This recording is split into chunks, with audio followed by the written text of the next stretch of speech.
Tubebaza nnyo nyini okwagala salt. Mwebale kutuninga salt, mwebale kuwuliriza salt, mwebale kwerunga, mwebale kulunga munnyo. Era bangi boogera nti omunnyo gunoze. So twagala kwebaza Katonda nti omunnyo gunoze kituufu, abali wano mugutambuzizza.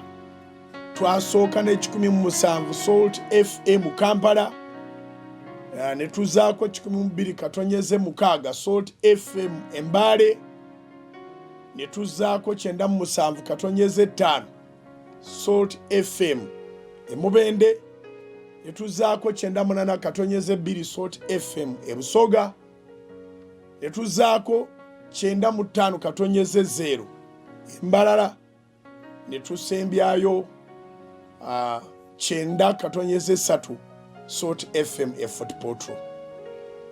Mwebale okuba nti tewaliiwo radio gyeri nga tewulirizibwa ekimala.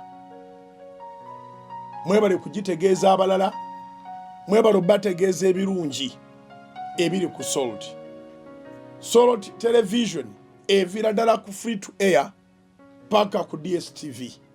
Tubeebaza olw'okuwulirizanga Salt FM n'olw'okulabanga Salt TV.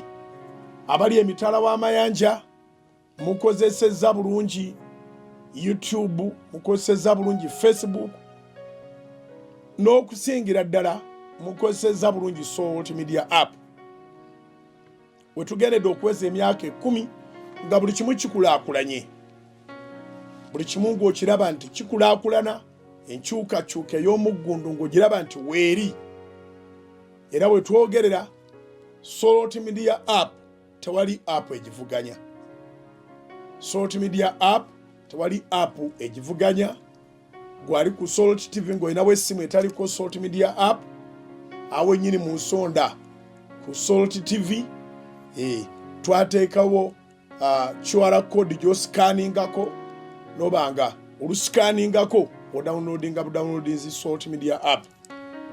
Gwawuliriza ku radio kugenda bugenzi ku simu yo mu Google Play Store ng'ojjayo Salt Media App, second yabemaze ogendako.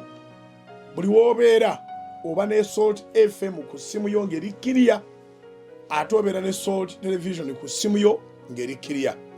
Mwebale nnyo, mwebalire ddala okwagala Salt, okwekumira ku Salt, okugibunyisa, okusharinga amawulire amalungi ge mufunye ku Salt.